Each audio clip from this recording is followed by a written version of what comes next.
नमस्कार दोस्तों, कैसे हैं आप लोग। एक और वीडियो में स्वागत है आपका। 11वीं कक्षा की वर्ल्ड हिस्ट्री किताब चल रही, चैप्टर नंबर 10 है। दो वीडियोस अपलोड हो चुकी हैं, तीसरी वीडियो है चैप्टर नंबर 10 की। देखिए क्या लिखा हुआ, शुरुआत करते हैं। अमेरिका के लैंडस्केप्स बहुत तेजी से बदले 19वीं शताब्दी में। 19वीं शताब्दी आप जानते हो ना, 1801 से लेके 1900 के बीच में। ये जो यूरोपियंस थे जो कि नए नए पहुंचे थे इस अमेरिका के लैंडस्केप में, ये नेटिव्स से बहुत अलग थे। ये तो हमने पहले भी देख लिया।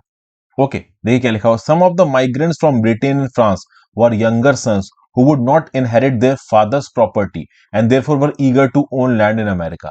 तो भैया क्या था कि वो पहले यूरोप के अंदर थे, यूरोप के अंदर उनको अपने बाप दादा की प्रॉपर्टी नहीं मिली, बहुत ज्यादा ओवरली एम्बिशियस हैं, तो अमेरिका पहुंच गए। वहां पे जाके अपना लैंड ओन करेंगे, उस पर खेती बाड़ी करेंगे, अपने आप को अमीर बनाएंगे।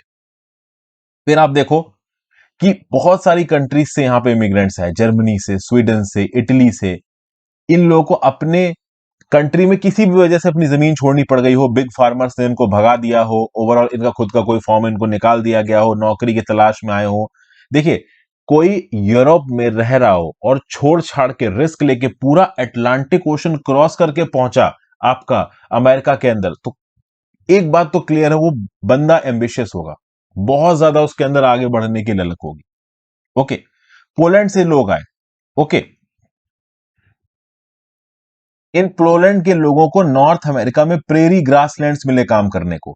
इन्हें अपने घर के स्टेपीज याद आ गए, तो स्टेपीज की तरह यहां पे इनको प्रेरी ग्रासलैंड्स मिल गए। और ओवरऑल चूंकि अमेरिका में नए नए आए थे, तो अमेरिका में अभी मार्केट की शुरुआत हो ही रही थी, तो जमीन बहुत सस्ती मिल रही थी। तो सस्ती जमीनों, सस्ते दाम पे इन्होंने बड़ी बड़ी जमीनें यहाँ पे खरीद ली। कोई भी एम्बिशियस फॉरवर्ड लुकिंग पर्सन के पास यहाँ पे बहुत सी अपॉर्चुनिटीज खुल गई थी। इन्होंने जमीनों को क्लियर किया, एग्रीकल्चर को डेवलप किया, राइस और कॉटन जैसे क्रॉप्स को यहाँ पे इंट्रोड्यूस किया। ये क्रॉप्स यूरोप में उतनी तादाद में नहीं उगते थे, तो इनको अमेरिका की जमीन पे उगाओ और फिर दुनिया भर में एक्सपोर्ट करो और इससे प्रॉफिट कमाओ। क्योंकि इनके लिए, इन यूरोपियंस के लिए सिविलाइजेशन का, अर्बनिज्म का जो सबसे बड़ा पैमाना था, वो ये था ट्रेड। भाई जितना ट्रेड करो, धंधा करो, उससे प्रॉफिट कमाओ, पैसा कमाओ। फिर आप देखो, to protect their huge farms from wild animals, wolves and mountain lions, these were hunted to extinction. मतलब बेसिकली अब नए नए फार्म्स इन लोगों ने सेटअप कर लिए, वहां पे खेती बाड़ी कर रहे हैं। अब जंगल से इलाका काट के फार्म बनाया है। अभी जंगल में तो माउंटेन लॉयंस, वोल्स जैसे जानवर रहेंगे ही, वो आके पेड़ पौधों को नुकसान पहुंचाएंगे। तो अब इन जानवरों से कैसे बचाया जाए, तो जानवरों को मार दो। इतनी बड़े स्केल पे यहाँ पे हंटिंग की गई कि जानवर को एक्सटिंक्शन तक मारा गया यहाँ पे। ओवरऑल इस बात से भी नेटिव्स बहुत नाराज थे। नेटिव्स ने क्या था कि एक इकोलॉजिकल सस्टेनेबल वे ढूंढ ली थी ओवरऑल नेचर के साथ रहने की, पेड़ों के साथ रहने की, जानवरों के साथ रहने की। यहां पे आप कह लो सेंसलेस तरीके से जानवरों को मारा जा रहा था, पेड़ों को काटा जा रहा था। नेटिव्स को चीजें समझ में नहीं आ रही थी, बट वो ज्यादा कुछ रोक नहीं पा रहे थे। हालांकि जंगली जानवरों को पूरी तरीके से भी नहीं मार पाए, एक्सटिंक्शन तो नहीं कर पाए। 1873 में अपने खेतों के चारों तरफ बार्ब्ड वायर लगा के ही जानवरों के उत्पाद को यहां पे कम किया गया। ठीक है भाई, फिर आगे चलते हैं। क्या बताया गया? The climate of the southern region was too hot for Europeans to work outdoors and the experience of South American colonies had shown that the natives who had been enslaved had died in huge numbers. Plantainous owners therefore brought slaves in from Africa. Protests by anti-slavery groups led to a ban on slave trades, but the Africans who were in the US remained slaves and did their children. क्या हुआ यहाँ पे? भाई देखिए, England से लोग आए थे। अब इंग्लैंड ठंडा इलाका है, लेकिन जब अमेरिका पे कब्जा किया तो अमेरिका का एक्सटेंट बहुत बड़ा है। ओके, अमेरिका अमेरिका के जो सदर्न पार्ट है वो ट्रॉपिकल इलाका हो जाता है, और वहां पे ठीक ठाक गर्मी पड़ती है। अब इस गर्मी की आदत नहीं थी इन यूरोपियंस को, इतनी गर्मी की इनको आदत थी नहीं। तो एक लिमिट से ये व्हाइट्स ज्यादा, आप कह लो, हार्ड लेबर नहीं कर सकते थे यहाँ पे, क्योंकि गर्मी की आदत नहीं थी, अपने आप को एक्वेंट कर रहे थे। प्लस मालिक थे, तो एक लिमिट से ज्यादा ये काम करना भी नहीं चाहते थे, उनको काम करने वाला कोई चाहिए था। और इनको पता था कि साउथ अमेरिका में क्या हुआ। साउथ अमेरिका की कॉलोनीज में जब ये व्हाइट लोग आए और जो नेटिव आबादी इनसे एक्सपोज हुई, तो नेटिव्स बड़े तादाद में बीमार पड़े और मरे। और यही चीज यहाँ पे नॉर्थ अमेरिका में भी होने वाली थी, यूएस कनाडा में भी होने वाली थी। ओवरऑल ये जो नए नेटिव्स इंस्लेव हो रहे थे ना, ये बीमारी के चक्कर मर रहे थे, लड़ाई के चक्कर मर रहे थे, रेजिस्टेंस के चक्कर मर रहे थे, बड़े तादाद में नेटिव्स खत्म हो रहे थे। तो जो प्लांटेशन ओनर्स थी, जिन्होंने बड़े बड़े चाय के, कॉफी के और पौधों के बागान बना रखे थे, फल फूल के बागान बना रखे थे, इनको अपने प्लांटेशन में काम करने के लिए कोई चाहिए था। तो यहाँ पे स्लेव ट्रेड का हुआ होगा। अफ्रीका से यहाँ पे स्लेव्स लाए जाते थे, लंबे समय तक स्लेव ट्रेड्स के चलते यहाँ पे इनको स्लेव गुलाम मिलते रहे। लेकिन फिर एंटी स्लेवरी ग्रुप्स के द्वारा यहाँ पे बहुत बड़ा एजिटेशन किया गया और स्लेव ट्रेड के ऊपर बैन लगा दिया गया। तो स्लेव ट्रेड के ऊपर बैन लगाने का मतलब है कि अब आप ओपनली स्लेव्स लेके नहीं आ सकते अफ्रीका से। हालांकि छुप छुप के अब भी स्लेव यहां पे आ रहे थे, चुपके से, छुप छुप के स्लेव्स लाए जा रहे थे।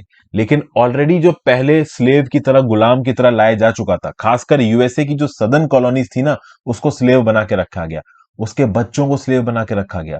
नॉर्थ अमेरिका में प्लांटेशन ज्यादा थी नहीं, तो प्लांटेशन पे काम करने वाले ज्यादा लोगों की जरूरत भी नहीं थी, इसलिए नॉर्थ अमेरिका में स्लेवरी नहीं थी, बट साउथ अमेरिका में बहुत स्लेवरी थी। मैं यूएसए के कंटेक्स्ट में बात कर रहा हूँ। इसके ऊपर बहुत अच्छी कुछ मार्मिक पिक्चरें भी बनी है। 11 ईयर्स एज अ स्लेव, शायद उस पिक्चर का नाम है। बड़ी जबरदस्त एक्टिंग की उसके एक्टर ने, पिक्चर काफी अच्छी थी, बड़ी आप कह लो दिल दहलाने वाली पिक्चर थी। तो आप देखोगे कि जो यूएसए के नॉर्दर्न स्टेट्स थे, इनकी इकोनॉमी प्लांटेशंस पे डिपेंडेंट नहीं थी और प्लांटेशंस में काम करने के लिए स्लेव्स चाहिए थे। तो चूंकि प्लांटेशंस में इनकी इकोनॉमी डिपेंडेंट नहीं थी, इन्होंने स्लेवरी को खत्म कर दिया। नॉर्दर्न स्टेट वालों ने क्या बोला कि स्लेवरी एक इनह्यूमन प्रैक्टिस है। ओके, फिर आप देखो 1861 से लेकर 1865 में there was a war between the states that wanted to retain slavery and those supporting abolition. एक सिविल वॉर छिड़ा था, आपको पता है। साउदर्न अमेरिका में जो लोग रहते थे वो स्लेवरी रखना चाहते थे, नॉर्दर्न अमेरिका में जो व्हाइट्स रहते थे वो स्लेवरी नहीं रखना चाहते थे। तो दो ग्रुप्स यहां पे उभर गए थे और वो दो ग्रुप्स यहां पे लड़ रहे थे, लिटरली इस बात के ऊपर जंग हो गई कि स्लेवरी रखनी है कि नहीं रखनी है। फाइनली ओवरऑल जो स्लेवरी नहीं रखना चाहते थे नॉर्दर्न अमेरिका वाली प्रोविंसेस, वो यहां पे जीत गए और स्लेवरी को अबॉलिश कर दिया गया। लेकिन उसके बाद भी ये जो अफ्रीकन अमेरिकन यहां पे सेटल हुए थे, जो ब्लैक लोग, जो नीग्रोज यहां पे सेटल हुए थे, उनकी हालत बद से बदतर रही बहुत समय तक। अगर आप देखोगे तो 20वीं शताब्दी में इन अफ्रीकन अमेरिकन को सिविल लिबर्टीज दी गई फाइनली। और व्हाइट और नॉन व्हाइट्स के बीच में जो स्कूलों में, पब्लिक ट्रांसपोर्ट में जो सेग्रीगेशन होता था, उसको खत्म किया गया। पहले क्या है कि बस में, पब्लिक ट्रांसपोर्ट में, ऑटो रिक्शा में एक व्हाइट अगर बैठा है तो ब्लैक नहीं बैठ सकता। स्कूलों में जहां व्हाइट के बच्चे पढ़ रहे हैं वहां ब्लैक्स के बच्चे नहीं पढ़ेंगे। इस प्रकार का बहुत सा सेग्रीगेशन था, इस बात के बावजूद कि स्लेवरी बैन हो चुकी थी, अबॉलिश हो चुकी थी। लेकिन धीरे धीरे करके सेग्रीगेशन गया। आज भी देखिए तो ओवरऑल व्हाइट कंजर्वेटिव तबका बहुत ज्यादा है। जो राइट विंग है ना यूएसए का, वो बहुत प्रो व्हाइट है और वो ब्लैक्स को सपोर्ट नहीं करते। अक्सर अगर आपने देखा होगा कि जो यूएस में जो पुलिस वाले हैं वो बहुत हद तक ब्लैक्स के ऊपर अत्याचार करते हुए नजर आते हैं। इस प्रकार की बहुत सी न्यूज़ेस आती रहती हैं। आज की डेट में जो व्हाइट वर्सेस ब्लैक का मुद्दा है, ये अमेरिका में जिंदा है। ओके, फिर आते हैं कनाडा पे। आगे बढ़ने से पहले वीडियो पे लाइक का बटन, दोस्तों चैनल को अब तक शेयर और सब्सक्राइब नहीं किया कर लीजिए। इंस्टाग्राम पे फॉलो कर लीजिए, टेलीग्राम ग्रुप ज्वाइन कर लीजिए। इंस्टाग्राम पे आपके साथ जोड़ने की कोशिश करता हूँ, टेलीग्राम ग्रुप पे आपको लेक्चर की पीडीएफ और लेक्चर की नोटिफिकेशन प्रोवाइड कर देता हूँ करंट अफेयर से रिलेटेड। हो सके दोस्तों तो ज्वाइन बटन दबा के और सुपर थैंक्स का ऑप्शन दबा के हेल्प करें। दोनों ही ऑप्शंस आप इसलिए दबा सकते हैं क्योंकि सारी की सारी videos full of free of cost है। अभी तक तो देखिए मैंने कोई पेड कोर्स यहाँ पे बेचा नहीं है, तो आप ये बटन दबा के हेल्प कर सकते हैं। चलिए, कैनेडियन सरकार की बात की जाए तो कैनेडियन सरकार के सामने एक बड़ी परेशानी थी जो लंबे समय तक सॉल्व नहीं हुई। इसको मैं आपको समझाने की कोशिश करता हूं। देखिए, यूएस में और कनाडा में हालात थोड़े अलग अलग थे, ठीक है ना, कंट्रीज अलग थी, अलग अलग थे। And the problem of the Canadian government which seemed more urgent than the question of natives in 1763। देखिए क्या था, Canada had been won by British after a war with France. The French settler repeatedly demanded autonomous political status. It was only in 1867 that this problem was solved by organizing Canada as a confederation of autonomous states. क्या था कि आपको पता है कि USA और ये Canada के अंदर जो अलग अलग इलाके थे, यहाँ पे अलग अलग इंपीरियल पावर्स का राज था। कुछ जगहों पे फ्रांस का, कुछ जगहों पे ब्रिटेन का। ओके, तो कनाडा की बात की जाए तो 1763 में कनाडा के बड़े इलाके में ब्रिटिशर्स का कब्जा हो गया। फ्रांस से उन्होंने लड़ाई की थी, फ्रांस के बहुत सारे इलाकों को उन्होंने कब्जा लिया। लेकिन फ्रांस में जो रहने वाले लोग थे वो अपने लिए ऑटोनॉमी चाहते थे, उनकी अपनी भाषा थी, अपना अलग कल्चर था। तो ओवरऑल आप देखो तो 1867 में फ्रांस को बना दिया गया कन्फेडरेशन ऑफ ऑटोनॉमस स्टेट्स, क्योंकि ये जो स्टेट्स हैं वो अपने आप में एडमिनिस्ट्रेशन के लिए ऑटोनॉमस, अपनी भाषा रख सकते हैं, अपने एडमिनिस्ट्रेशन का तरीका रख सकते हैं, बट ओवरऑल कंट्री कनाडा रहेगी। मतलब ओवरऑल इंटरनल यहाँ पे डिसेंशंस भी थे। कनाडा के अंदर किसी इलाके में ब्रिटेन वाले रह रहे हैं, किसी इलाके में फ्रांस वाले रह रहे हैं, उनकी भाषा अलग है, कल्चर अलग है, सामंजस्य एक दूसरे के साथ नहीं बैठ पा रहा, तालमेल नहीं बैठ पा रहा, तो थोड़ी मुठभेड़ आपस में हो गई। लेकिन बाद में कनाडा एक कंट्री ही बन के उभरा। बस ऑटोनॉमस प्रोविंसेस बना दी गई, उनको अपने अपने इलाके में अपने अपने हिसाब से राज करने का हक दे दिया गया। फिर बात करते हैं the native peoples lose their land. देखिए, जैसे जैसे यूएसए में सेटलमेंट एक्सपेंड हुआ, वैसे वैसे नेटिव्स को इंड्यूस किया गया या फोर्स किया गया कि वो अपने जमीन को बेचें। क्योंकि समझिए, पहले तो ये अमेरिका के ईस्टर्न कोस्ट पे कब्जा हो रहा था। अब जब अंदर घुसे किसी एक ऐसे इलाके में है जहां पे कॉपर है, या फिर मान लो यहाँ पे कोल है, या फिर यहाँ पे गोल्ड की माइंस है, बहुत अच्छे पेड़ है, काट के टिम्बर वगैरह बन सकता है, ठीक है ना, यहाँ पे मक्के का खेत बनाना है, इस प्रकार का कोई प्लान बन गया और वहां पे नेटिव्स रह रहे थे, तो नेटिव्स से बोला जाता था निकल जाओ यहाँ से। ऐसा नहीं था कि नेटिव्स को कुछ दिया नहीं जाता था, थोड़ा बहुत पपलू दिया जाता था, उनको इंड्यूस किया जाता था। अगर इंड्यूसमेंट से नहीं माने, थोड़ा बहुत पैसा लेके नहीं माने, तो जबरदस्ती भगा देंगे। जो पैसा दिया जाता था यहाँ पे नेटिव्स को उनकी जमीन के लिए, वो पैसा बहुत कम होता था। और कई बार तो अमेरिकन क्या करते थे, there are many instances where the American a term used for to mean the European people of the USA. American basically यहाँ पे नेटिव की बात नहीं हो रही है, यूएसए के इलाके के अंदर यूरोप से जो लोग आके सेटल हुए थे, वो अपने आप को अमेरिकन बोल रहे थे। तो ये अमेरिकन क्या करते थे कि जो नेटिव लोग थे, जो हमेशा से अमेरिका में रह रहे थे, उनके जमीनों को चीटिंग से छीन लेते थे। थोड़ा बहुत पैसा लेके मान गए पपलू से तो ठीक, नहीं माने तो धोखा देके ज्यादा हेडलैंड हटा दिया, नहीं तो भगा दिया। ओके, जितना प्रॉमिस किया उससे कम लैंड दिया। ओके, और जो बड़े आला अफसर थे ना, जो यूएस के अंदर पॉलिटिकल सिस्टम डेवलप हो रहा था ना, उसको इस बात से कोई प्रॉब्लम नहीं थी कि नेटिव पीपल को परेशान किया जा रहा है, क्योंकि इस पॉलिटिकल सिस्टम में जो यूरोपियंस थे वही डोमिनेंट थे। यही यूरोपियंस अब अपने आप को अमेरिकन बोल रहे थे, जब ओवरऑल अमेरिका की धरती में अंदर की तरफ वो फैल रहे थे। ओके, एक एपिसोड हुआ जॉर्जिया में, जो कि यूएस का एक स्टेट है। ऑफिशियल्स ने यहां पे बोला कि जो चेरोकी ट्राइब है, ये स्टेट लॉ के द्वारा गवर्न की जाएगी, लेकिन इसको सिटीजन्स के अधिकार नहीं मिलेंगे। अब आपको समझना पड़ेगा, ये जो चेरोकी ट्राइब थी जॉर्जिया की, ये एक नेटिव ट्राइब थी। नेटिव लोग थे, हमेशा से इस इलाके में रह रहे थे, तो इलाका इनका था। ये यूरोपियंस बाहर से आके इनके इलाके में बैठ रहे थे। बट चलो ठीक है, ये जो नेटिव चेरोकी लोग थे, इन्होंने अपने आप को अमेरिकन के साथ जेल करने की कोशिश की। इन्होंने अमेरिकन की अंग्रेजी भाषा सीखी, अमेरिकन वे ऑफ लाइफ को सीखा, ट्रेड में अपने आप को इन्वॉल्व किया, अंग्रेजी बोलना शुरू किया। लेकिन उसके बावजूद भी ये जो अमेरिकन, जो यूरोपियंस आके यहां सेटल हुए थे, इन्होंने चेरोकी को अपने बराबर नहीं माना। इन्होंने चेरोकी को सेकंड ग्रेड सिटीजन बना दिया। ये बोला कि ये अमेरिका के सिटीजन है ही नहीं, इनके पास सिटीजनशिप के कोई भी राइट नहीं है, लेकिन सारे नियम कानून इनके ऊपर अप्लीकेबल होंगे। तो नियम कानून तुम्हारे ऊपर अप्लीकेबल होंगे, पर तुम्हें अधिकार कोई नहीं दे रहे। हम जब ये होगा तो चेरोकीज को गुस्सा आएगी। चेरोकीज बोलेंगे कि भाई हम तो अमेरिकन कल्चर सीखने की कोशिश कर रहे हैं, आपकी वे ऑफ लाइफ सीखने की कोशिश कर रहे हैं, आपके साथ मिलने की कोशिश कर रहे हैं, आप हमको सेग्रीगेट कर रहे हो, तो ये नहीं चल पाएगा। 1832 में हुआ ये कि एक इंपॉर्टेंट जजमेंट दिया गया US chief justice John Marshall के द्वारा, और ये जजमेंट चेरोकीज के फेवर में था। जॉन मार्शल ने बोला कि ये जो चेरोकीज हैं, ये एक डिस्टिंक्ट कम्युनिटी है, इनकी अपनी खुद की टेरिटरी है, और इनके टेरिटरी में इनके लॉ चलने चाहिए, जॉर्जिया के लॉ नहीं चलने चाहिए। अब समझिए, जॉर्जिया के स्टेट में जो स्टेट लॉज है, शुरू में बोला गया वो चेरोकी के ऊपर अप्लीकेबल होंगे और चेरोकी को कोई राइट नहीं होगा। यहां पे यूएस के chief justice John Marshall entry मारते हैं और बोलते हैं कि भाई चेरोकी जिस इलाके में रहते हैं, उस इलाके में चेरोकी के लोकल नियम कानून चलेंगे। ये वो लोग हैं जो ऑलरेडी यूएस के एडमिनिस्ट्रेशन के साथ मिलजुल के चल रहे हैं, तो इनकी इंटरनल प्रैक्टिसेस में इंटरफेयर मत करो। जॉर्जिया स्टेट के कानून इनके ऊपर लागू नहीं होंगे। अब जैसे ही बात US chief justice John Marshall ने बोली, एडमिनिस्ट्रेशन नाराज हो गया। उस समय पे यूएस के प्रेसिडेंट थे एंड्रयू जैक्सन साहब। उन्होंने बोला ये नहीं हो पाएगा, चेरोकी को हम ये सब नहीं दे पाएंगे। एंड्रू जैक्सन अपनी अप्रोच में इतने ज्यादा हाइपोक्रिटिकल थे, आप समझ लो कि कहते हैं ना कि डिसोनेंस, एक इशू को लेके एक अलग कम्युनिटी के साथ अलग तरीके से बिहेव आना, दूसरी कम्युनिटी के साथ दूसरी तरीके से बिहेव आना। एंड्रू जैक्सन वैसे तो देश के अंदर इकोनॉमिक और पॉलिटिकल प्रिविलेज के लिए लड़ाई कर रहे थे, लेकिन जब बात आई नेटिव इंडियंस की, तो नेटिव इंडियंस को ये सेकंड ग्रेड सिटीजन समझते थे, अपने बराबर मानते ही नहीं थे। तो चीफ जस्टिस मार्शल के जजमेंट को मानने से मना कर दिया, और यूएस आर्मी को बोला कि जो चेरोकी है ना, इनको निकाल फेंको जॉर्जिया से, जॉर्जिया की जमीन इनकी है ही नहीं। और इनको निकाल फेंका गया ग्रेट अमेरिकन डिजर्ट में। 15,000 चेरोकीज एक लंबा डिस्टेंस ट्रेवल करने लगे, जिसको बोला गया ट्रेल ऑफ टीयर्स। दुख के मारे अपनी जमीन से छोड़ के इनको जाना पड़ रहा था। सब कुछ इन्होंने अमेरिकन के हिसाब से किया, उनकी भाषा सीखने की कोशिश की, उनकी वे ऑफ लाइफ को अडॉप्ट करने की कोशिश की, इसके बाद भी इनको लताड़ के यहां से भगा दिया गया। क्वार्टर लगभग 25% तो इस जर्नी में मर गए।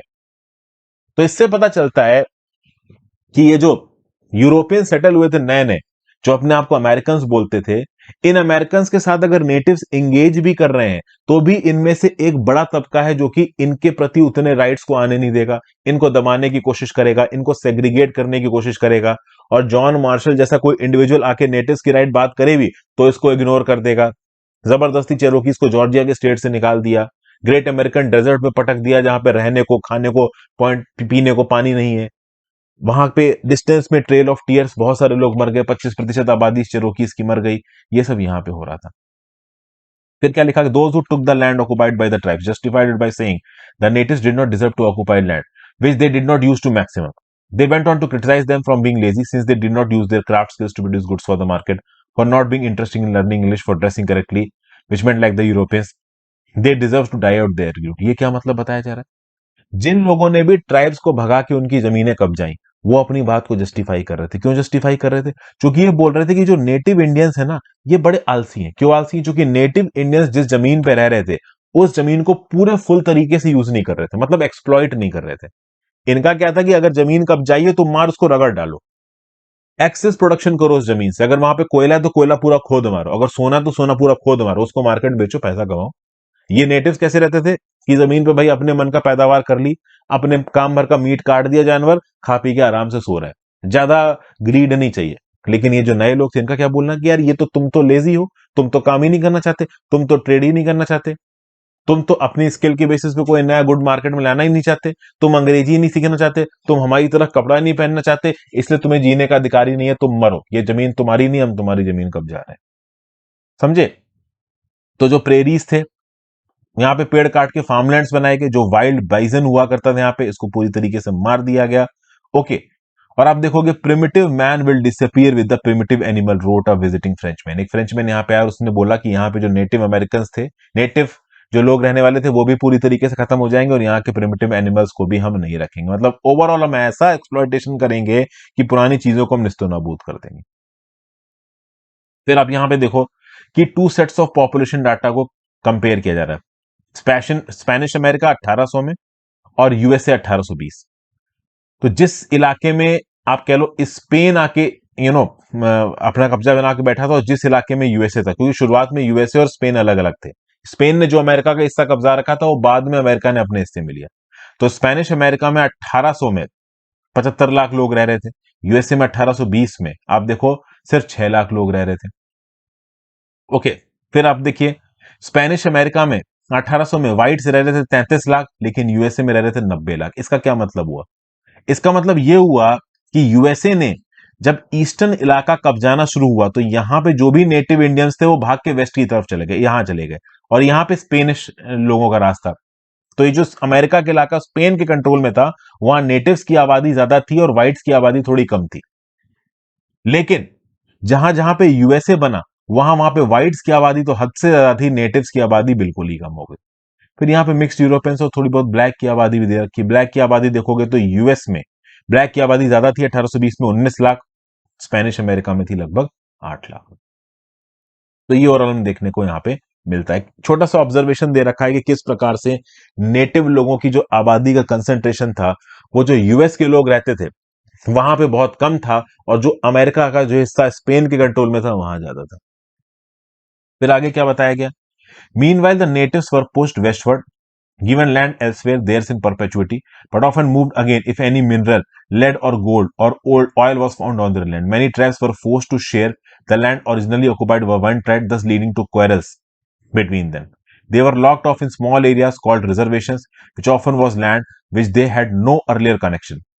They did not give in without a fight. The US Army crushed a series of rebellions from 1865 to 1890, and in Canada, there were armed revolts by the Métis, people of native European descent between 1869 and 1885, but after that they gave up. पूरा समझाता हूं मैंने क्या बोला, बस पढ़ दिया।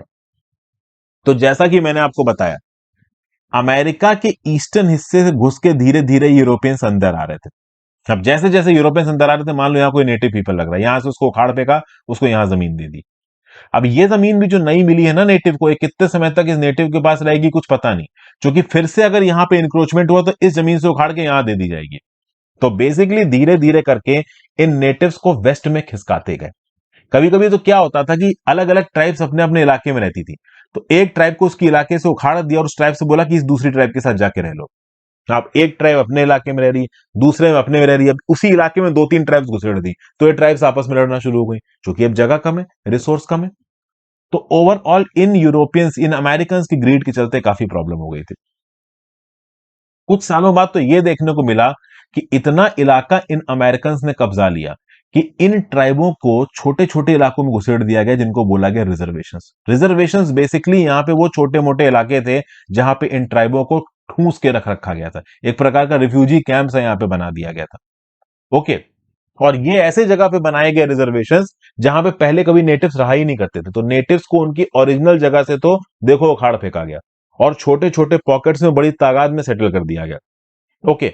अब जब आप नेटिव्स को उनकी जगह से उखाड़ोगे तो सारे नेटिव्स तो चुपचाप उठ के माई बाप बोल के नहीं जाएंगे, कुछ लड़ेंगे, तो यहां पे लड़ाई भी हुई है। 1865 से लेकर 1890 तक काफी रेबेलियंस हुए और इन रेबेलियंस को बहुत ब्रूटली यूएस आर्मी ने दबा भी दिया। तो ये सब यहां पे ओवरऑल हो रहा था। कनाडा की अगर आप बात करो तो कनाडा में मेतीज नाम के लोगों ने 1869 से 1885 तक, ओके, 1869 से 1885 तक लड़ाई की है यहां पे। जो भी नए यहां पे यूरोपियंस आके सेटल हो रहे थे, पुराने जो लोग सेटल्ड थे, उन्होंने नए यूरोपियंस के साथ लड़ाई की, बोला कि नहीं भाई, हम अपने इलाके से नहीं हटेंगे तुम्हारी इस एक्सप्लॉयटेटरी प्रैक्टिस को फॉलो करने के लिए। लेकिन एक समय के बाद उनको झुकना पड़ा, उनको उन इलाकों से हटना पड़ा। यहां पे एक बड़ी ही मार्मिक कहानी भी देखी गई। इससे पहले यहां पे देखिए एंथ्रोपोलॉजी के बारे में कुछ बताया गया। काफी अच्छी बात यहां पे बताई गई। देखिए, लगभग 1840 से ही ये जो एंथ्रोपोलॉजी का जो सब्जेक्ट है ना, वो फेमस हुआ है। एंथ्रोपोलॉजी का सब्जेक्ट का डेवलपमेंट हुआ है फ्रांस में। इसको नॉर्थ अमेरिका में इंट्रोड्यूस किया गया। नॉर्थ अमेरिका में एंथ्रोपोलॉजी, एंथ्रोपोलॉजी है किसकी स्टडी? तो it is the study of humanity, human biology, culture, society, linguistic, past का, प्रेजेंट का, इस चीज की स्टडी को ही आप एंथ्रोपोलॉजी बोलते हो। प्रिमिटिव कम्युनिटीज कैसे रहा करती हैं, सिविलाइज्ड कम्युनिटीज यूरोप की कैसे रहा कर रही हैं, दुनिया के अलग अलग हिस्सों में लोग कैसे रहा कर रहे हैं, इस चीज की पढ़ाई को ही एंथ्रोपोलॉजी बोला गया। और बहुत सारे लोगों ने एंथ्रोपोलॉजी नाम की इस पढ़ाई को अडॉप्ट किया। Okay. Some anthropologist argued that just as there were no primitive people to be found in Europe, the American natives too would avoid. मतलब यहां पे शुरुआत में एंथ्रोपोलॉजी की पढ़ाई तो हुई, बट वो यूरोपियन पर्सपेक्टिव से हुई, वो यहां पे नेटिव्स के पर्सपेक्टिव से नहीं हुई। नेटिव्स के पर्सपेक्टिव से एंथ्रोपोलॉजी की पढ़ाई बाद में शुरू हो। ओके। फिर यहां पे 1854 की कहानी बताई जा रही है। जो यूएस के प्रेसिडेंट थे, उनको एक नेटिव लीडर चीफ सेटल की तरफ से एक लेटर पहुंचा। एक्चुअली में प्रेसिडेंट साहब ने चीफ से बोला था कि एक ट्रीटी साइन करो और जिस इलाके में तुम लोग सेटल्ड हो वो लैंड का बड़ा इलाका अमेरिकन सरकार को दे दो। चीफ ने यहां पे एक बड़े ही मार्मिक शब्दों में रिप्लाई दिया, कैसे हम अपना आसमान आपको बेच दें, कैसे अपनी जमीन की जो गर्मी है, जो आराम है, वो हम आपको बेच दें। ये आइडिया तो हमारे लिए बहुत स्ट्रेंज है। ये जो फ्रेशनेस है हमारे जमीन की, हमारी हवा की, हमारी पानी की, ये हमारा खून है। यहां पे हमारे जो पूर्वज हैं उनका वास है। ये सब बताया जा रहा है। Every part of the earth is sacred to my people. ये जो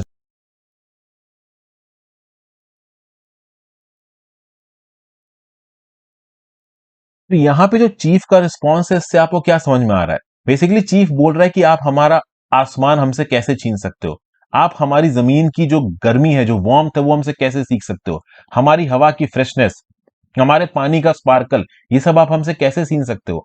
ये सारा इलाका जो हमारे अर्थ का है, ये मेरे लोगों के लिए बहुत प्योर है, बहुत सैक्रेड है। यहाँ पे छोटा छोटा जो इंसेक्ट है, उससे भी हमारी लोगों की जो यादें हैं वो जुड़ी हुई हैं। तो बेसिकली यहाँ पे जो ग्रेट चीफ है, बेसिकली ये जो चीफ था आपका सियाटल चीफ, सियाटल, वो जो वॉशिंगटन में चीफ बैठा था यूएस का प्रेसिडेंट, उसको एड्रेस करते हुए बोल रहा है कि क्या आप हमारे लैंड की सही कीमत लगा सकते हैं? ये लैंड हमारे फोरफादर्स ने हमको दिया है, इसके साथ हम जुड़े हुए हैं, इसके पानियों में हमारे एंसिस्टर्स का ब्लड दौड़ रहा है, हम ये आपको कैसे दे दे? तो एक इमोशनल अपील यहां पे दिए। बट इस प्रकार की इमोशनल अपील्स का देखिए कोई फर्क पड़ता नहीं था। एक्सप्लॉयटेशन करना है तो करना है, सिंपल लॉजिक उस समय पे हुआ करता था। तो आई होप आपको चीजें थोड़ी समझ में आई हो दोस्तों। Thank you for watching. यहाँ पे मैं इस पर्टिकुलर लेक्चर को खत्म कर रहा हूँ। धीरे धीरे कोशिश करूंगा कि मैं लेक्चर्स को और इफेक्टिवली आपके सामने लाने की कोशिश करूं।